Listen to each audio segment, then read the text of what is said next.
Hello all, it's your girl Tiffany, Madam Luscious Black Beauty, your poetic psychic Pisces, High Priestess, aka Diamonds. I am here for another one of my missing mystery videos. Tonight's video is going to be about Teekah Lewis. She was a 2-year-old girl who went missing in 1999. As I always tell you all, I hope that you are doing well and you are feeling well. And yeah, so I'm not trying to hold you all too long tonight, so we're going to get right into it. We're going to get right to business. What's happening, what's going on with the situation. Like I said, Teekah Lewis, she was 2 years, she probably around 30 pounds.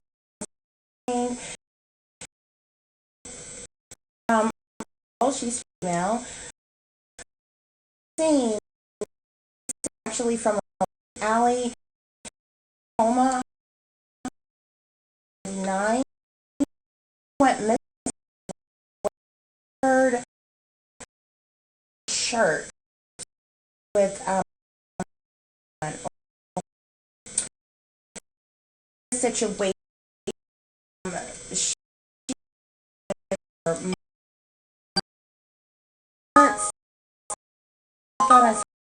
just a minute. She was with some and some of their friends or whatever, and they were out that night at the bowling alley. They were having some kind of like it was some type of league night, so there was like a lot of different teams there. It was just packed at the bowling alley that night. Okay, so they were there for that. They were doing some bowling.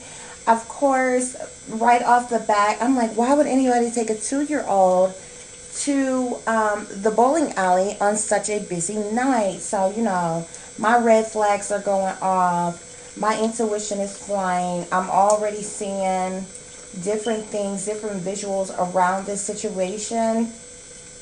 But basically, the backstory is, like I said, they were at the bowling alley. She was with her mom and some of her other family members. They were taking up 2 lanes, which was like number 7 and number 8.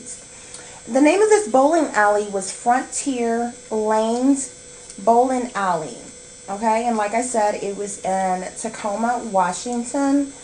And it was league night, like I said. So it was like very busy. It was very packed.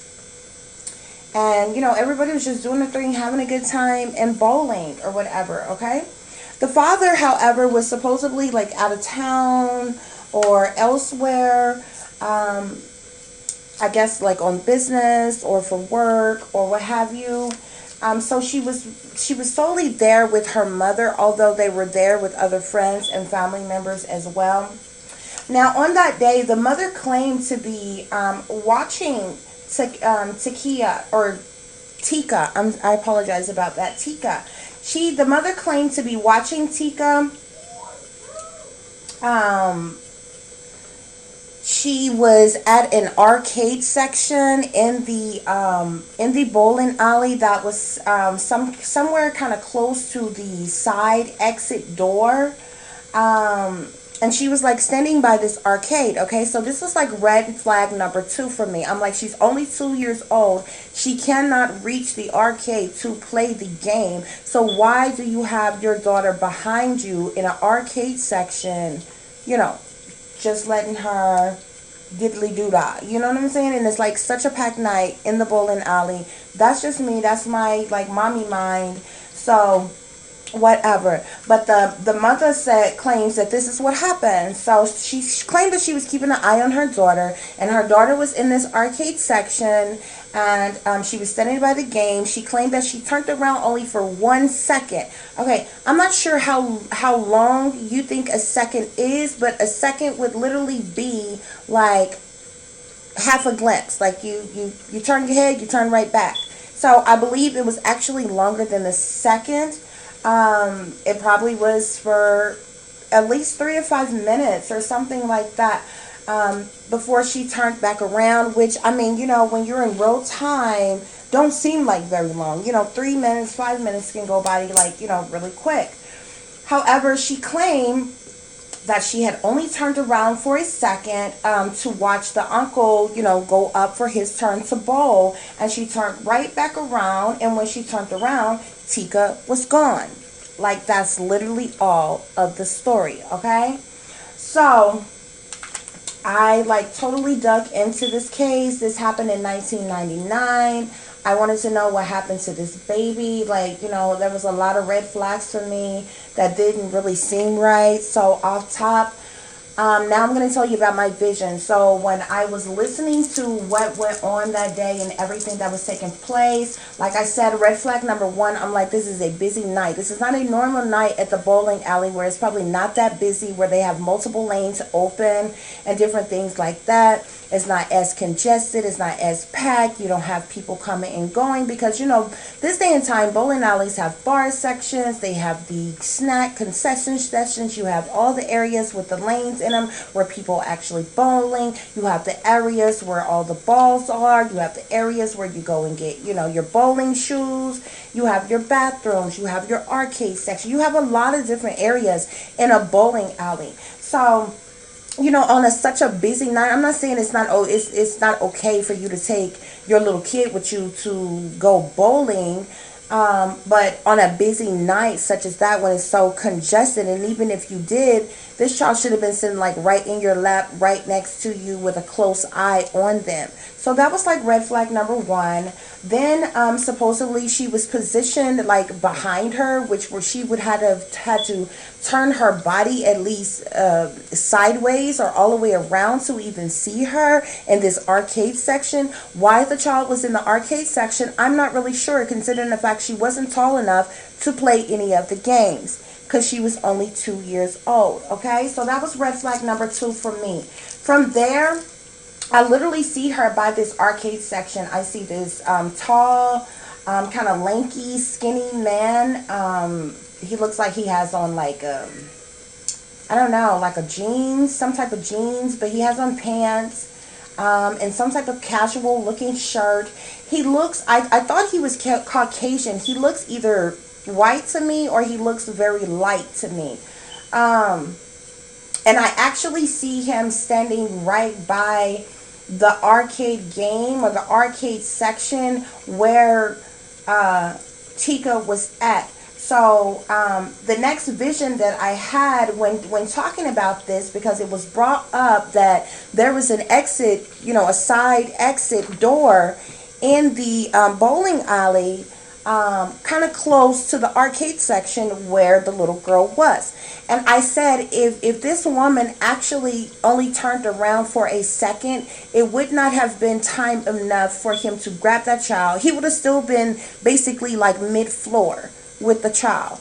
He wouldn't have made it across the room into the door yet and out the door, surely, with this child. So I see him next to the game or the arcade section where Teekah was, but I see a dark area, like or like a shadowy area right behind it. So I felt off top that this person did not grab her and run out the building immediately. I felt like this person had grabbed her and then ducked off into some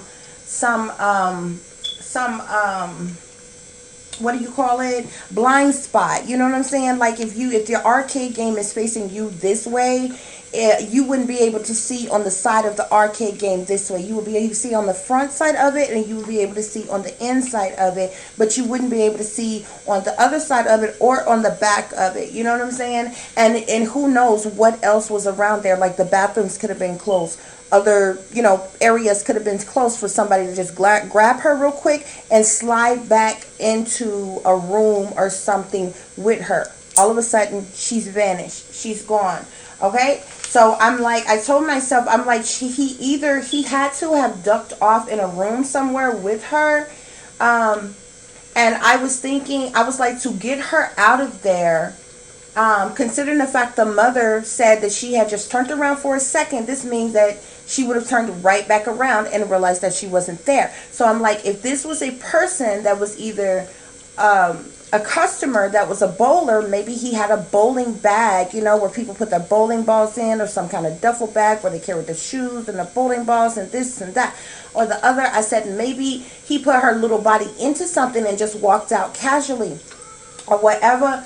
But I picked up some other information. Now I was correct about all the rest. He was standing right next to her, right by that arcade section, right along the side of that video game, and he did dip off into some kind of blind spot. Like, he literally grabbed her and was able to like step back in a blind spot and then go ahead to whatever area it was that he was going in. Okay, so I did a spiritual reading for Teekah, and we're going to get into this reading. Like I said, this young girl's name is Teekah Lewis. She was 2 years old actually when she passed away, and so we're just gonna jump right into it, okay? So number one, I asked my spirit guides, was the abductor sitting and wait to was the abductor sitting and wait, you know what I'm saying, to like find somebody that he could prey on, or find somebody, like, was he literally sitting and wait to see who was going to be an easy target, who could he grab real quick or something like that? My spirit guides tell me yes.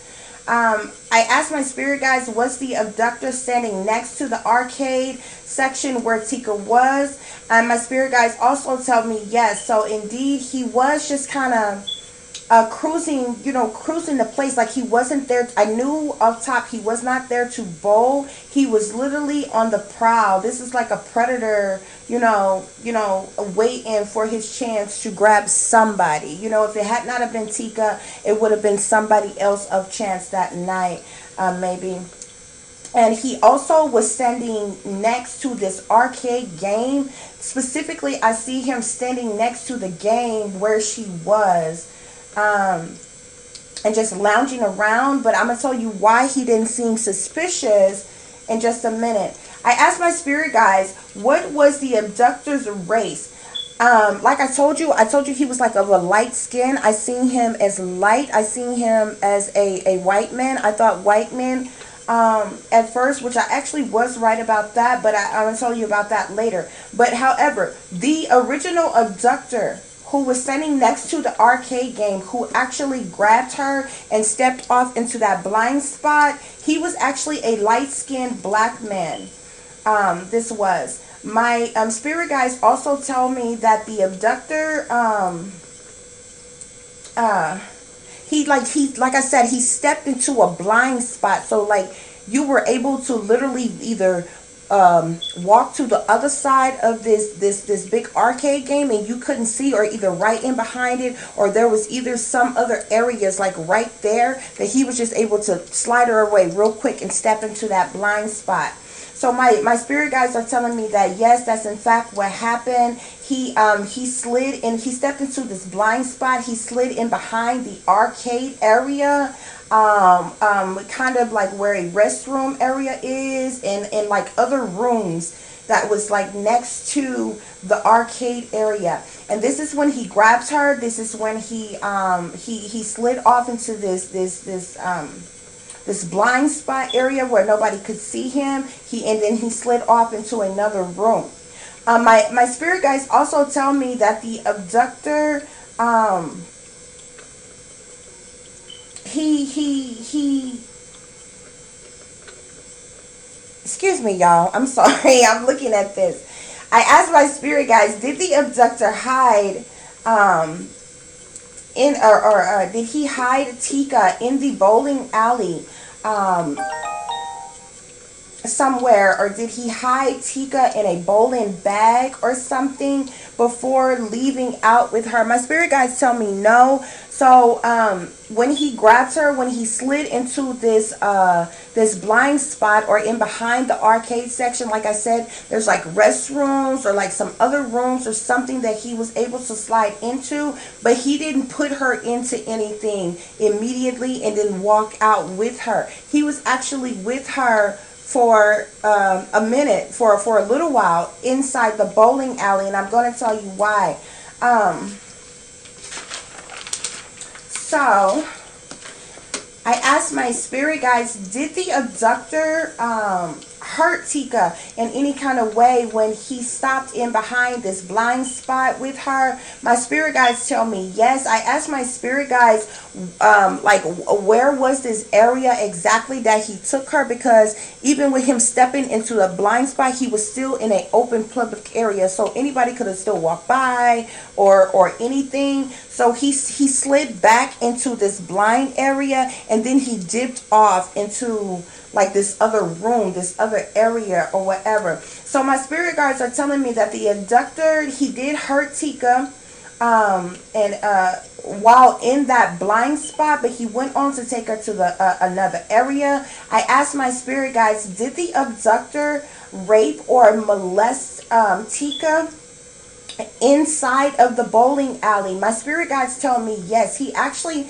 assaulted her. He actually raped this little 2-year-old girl. He molested her while inside of the bowling alley. So now I got more red flags going off. So because I'm like, this is no random predator. This is nobody that, you know, because most predators, they're looking for, you know, especially if they want to grab a kid and take off. You know what I'm saying?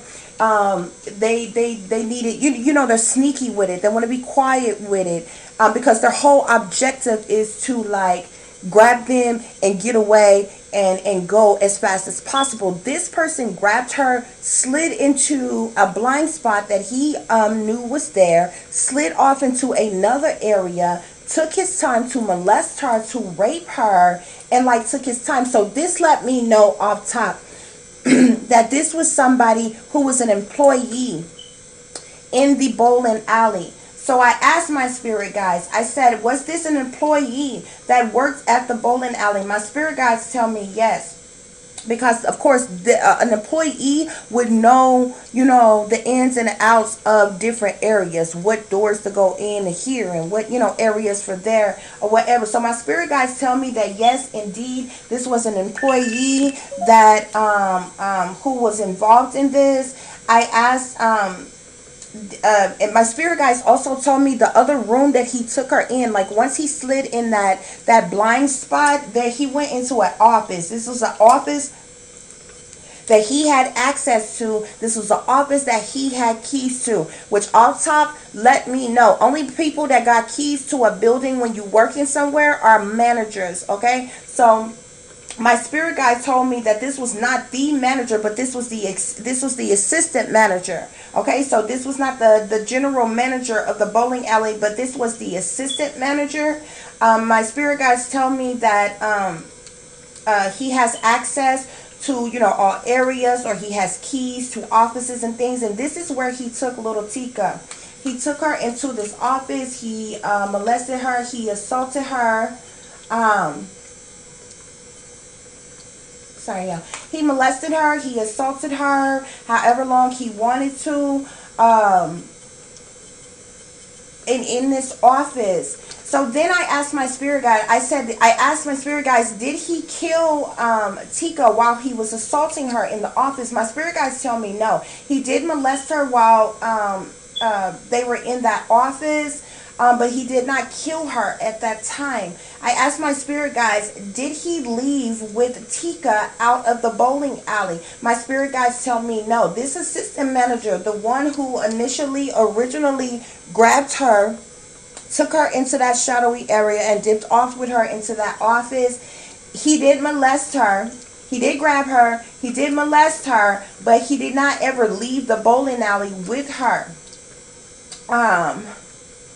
And my spirit guys told me that the abductor, this assistant manager, he threw Teekah away or gave Teekah away. So my spirit guys clarified that. And so I asked my spirit guides, was Teekah alive when he either threw and or gave her away? My spirit guides tell me yes. So he, he felt her up, or, got whatever little gratification he wanted to get out of this little sick fetish that he had. And, and then he got rid of her. He threw her away. And I was getting either throw away or gave away. So I was asking, did he dump her in the trash? Did he put her in a garbage disposal, some type of incinerator? Did he put her outside the dumpster? And I was getting those. So this let me know that my spirit guides were saying that he threw her away, like giving her, how you don't want something no more, so you just toss it off to somebody else, like that type of thing. He gave her away to somebody else. So like I said, Teekah was alive even after he grabs her, after he felt her up, molested her. He did give her away to somebody else. So what happened is that someone else came and got Teekah from the original abductor. Now, the original abductor is the assistant manager of this bowling alley. There was another individual that came and actually got her. The original abductor, he made a phone call to this individual. Of course, they walked in all casually. And he gave Teekah to someone to traffic her. Teekah was being trafficked when she was handed off to this other individual. Okay, and usually when you have different ports of this, that, or the other, like when you have one person do something, like foot soldiers, when you have one person do something and then they have, or like a relay race, you understand what I'm saying? Like you have maybe 3 racers, but one will start off first, and when they come through, they pass the baton, and when they pass the baton, like type of thing or whatever. So his job was to grab her, I guess was allowed to do whatever he wanted to do to her, but not kill her, because I guess she was solely for this person that was coming to get her, which is actually the trafficker. Now, the assistant manager was the original abductor. Now I'm speaking of the trafficker. The trafficker is the one who actually left the bowling alley with her. So the abductor gave Teekah to this trafficker, whom he called and had and told when to come. And he came on and he got her, and he gave her to this trafficker. Okay, and I asked my spirit guides, I said, did the guy that came and got Teekah, was this a white man? My spirit guides tell me yes. So this is what I was picking up in the beginning, when I was because I was really just focusing my energy on like who took Teekah, like who was the person that took her. He was actually the person that took her from the bowling alley, was this Caucasian man. So there's another man that's involved. The Caucasian man is the trafficker. The very light-skinned African American man, he's an abductor. He's the abductor, but he is also the assistant manager at the bowling alley. Okay. So like I said, he called the other person, the trafficker, to come and get Teekah. When he was ready for him to come and get Teekah, I guess they were sitting waiting somewhere. They was waiting on the phone call or something, because now another red flag is going up. Now that we have more than one person involved, I know this was set up. Which explains why she was left by herself in an area that was uncommon for a 2-year-old. You know what I'm saying? Why supposedly the parent that was supposed to be watching her claimed that she only turned around for a second, which we know it had to be longer than that. Okay, so by now I know it's a setup.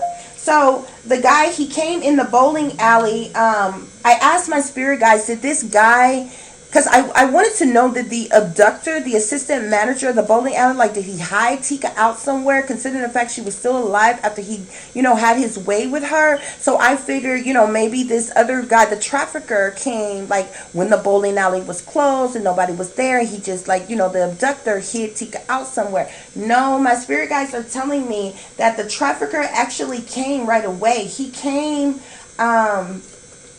while the bowling alley was still open, actually. And my spirit guides are also telling me that when he left out with Teekah, he left with her out a back door of the bowling alley. Okay? So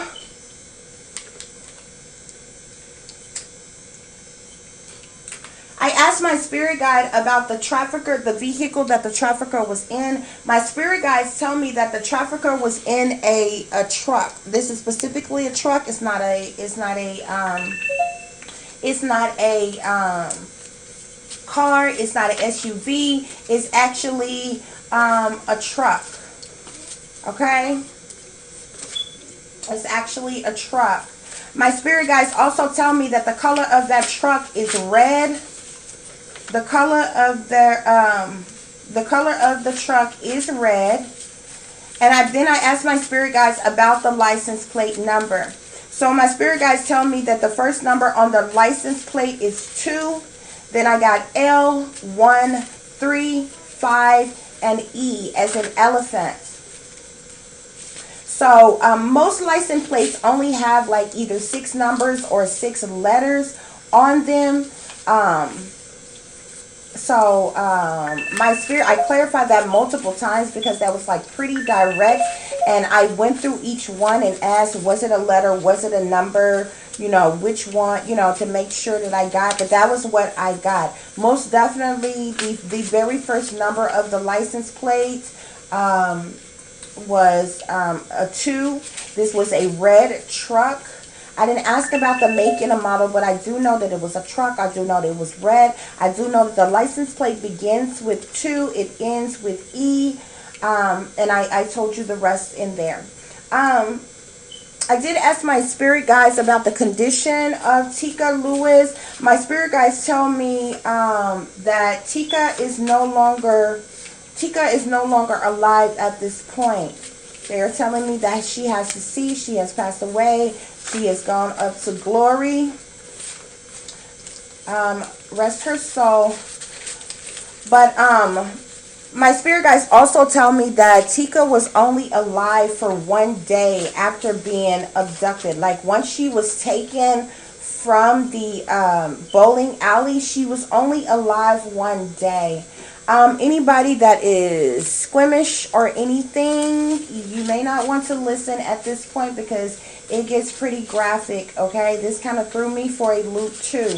I asked my spirit guides, how was Teekah disposed of, since I know now that she's no longer alive? I wanted to know, like, was she thrown in the river? Is she in the woods somewhere? Did animals attack her? Was she thrown in the garbage? Like, where was she disposed of? My spirit guides tell me that Teekah was consumed or eaten after she died. Okay? She was consumed, she was eaten. So then I had to clarify, was this by an animal? Like, was she thrown out in the woods and then animals got a hold to her or something? My spirit guides told me no, okay? She was eaten by a human being, someone who is a cannibal. She was completely consumed. Okay? My spirit guides, I also asked my spirit guides who in fact did this to Teekah. My spirit guides, or like as far as who consumed her, who ate her, or whatever. My spirit guides tell me that the trafficker that left with Teekah is the one who consumed her, is the one who is the cannibal. Okay. Hold on just a minute. Okay, you all. So yeah, my spirit guides tell me that it was the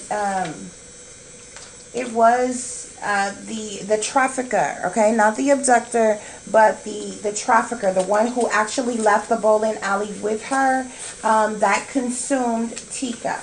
Okay.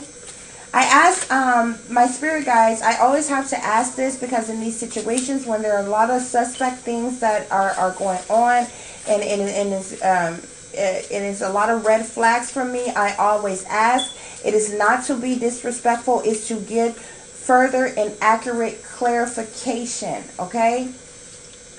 So I asked my spirit guides, did the parents have anything to do with what happened to Teekah? My spirit guides tell me yes, they did. Now remind you, Teekah was there with the mother. and some other family members, okay? But supposedly the father was, out of town on business or something like that, or what have you. And I just want to say briefly, real quick, because it's something that I notice quite often.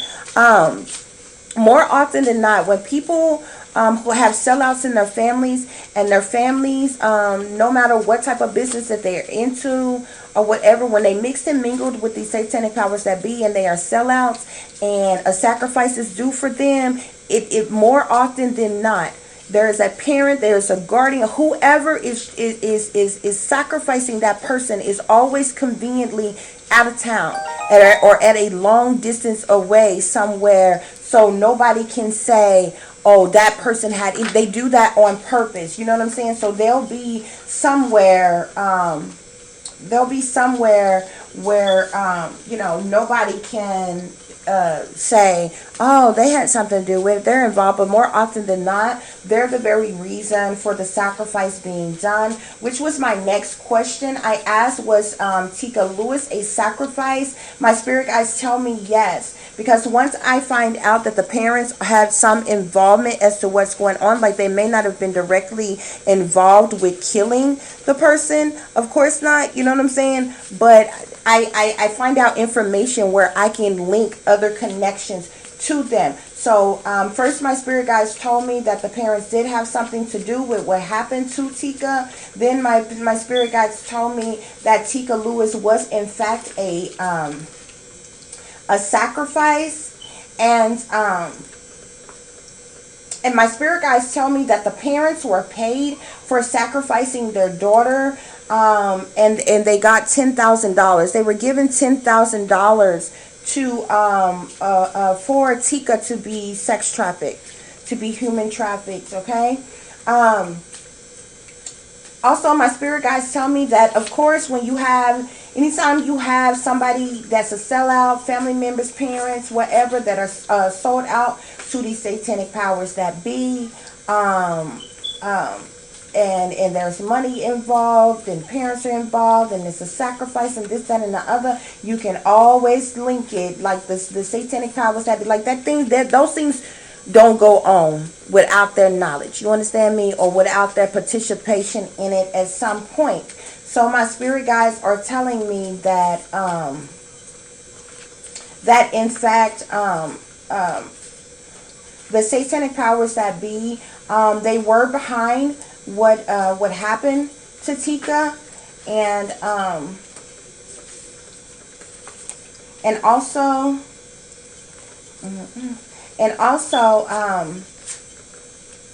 I asked my spirit guides about the initials of the trafficker. Now, I got a surprise at the end here, because this is the end of the reading.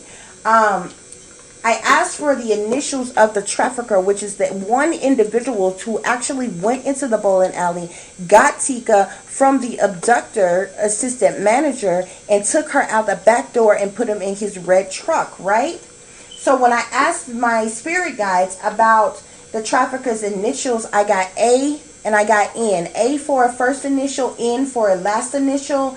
But then my spirit guides told me two people. So I don't know if my spirit guides are trying to tell me the assistant manager and him involved together, because one is the abductor and one is the trafficker, or is my spirit guides trying to tell me that somebody was in the truck waiting on him to come back out with the girl, and there's actually another person, and maybe this the trafficker that went in and got her, first name begins with A, and the other person that was waiting on him, names begin with the N.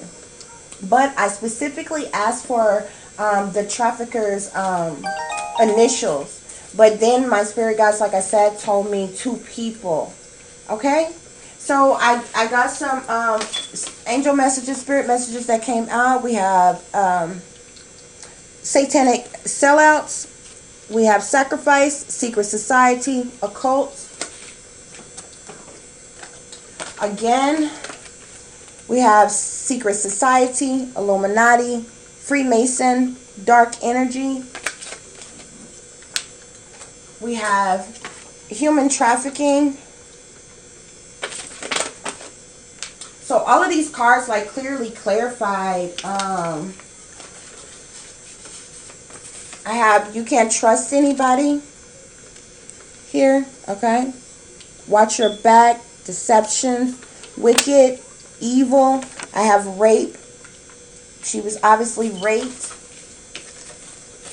I have, they're dangerous, okay? Don't trust them. Get out. Run, don't look back. I have wickedness in high places. 666, beast system. Okay. I have money. Like I said, the parents was given $10,000 to go along with the sacrifice of their daughter. They were paid. This talks about money, finances, resources, getting a large sum of money.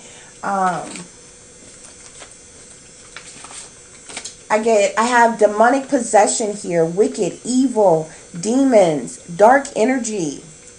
Okay, so this is the energy around the individuals who actually did this to Teekah, especially the one who like raped her and then like ate her, consumed her. He was accountable. He had very dark demonic energy. He was demonically possessed. This says demonic possession. Yeah, cause see, the kidnapper, the one that actually left with her, like the abductor, he was sick and even been a part of this because he molested her too before the trafficker came and got her. But the one that actually left with her, he is definitely under demonic possession. Like he's evil. Like for you to eat human flesh, drink human blood, like yeah, you know what I'm saying? Like you ain't right. Okay, you all. Well, that concludes the reading for Teekah Lewis. I do hope that this information can heal somebody, can help somebody who was wondering, who needed some type of closure as to what went on in this situation. You all, you know, like a lot of times when I'm doing these readings, my heart is broken when I get the answers to these readings. Okay, so it's never like feel good to me to just be like, oh this or oh that, you know, against this person, against this person. I do a reading with a completely open mind, not looking towards anybody in particular, and based off the basic information that I have from the story. I listen to that, and then whatever visions I have while I'm listening to the basic areas of the story, I use those two things, the basic information and my visions, to ask certain questions to my spirit guides, which gets answered, and I get these answers. Okay, this is not what I want them to be. It's not what I make up, or anything like that. Okay. So, as I always tell you all, take care of yourself, take care of each other, but most of all, take care of your babies. You all had to switch it up a little bit. You know, all the evil, wicked things that are being done to me and my daughter right now, I just had to shift that energy. And, you know, I'ma still go towards my, you know, work on my purpose and things that I need to be doing and everything. So I decided to work on this and present it to you all tonight. Like I said, I wish everyone well. I hope you all have a good night and you sleep well and everything. Yeah, and until the next time, y'all. Peace, love, and light. Namaste.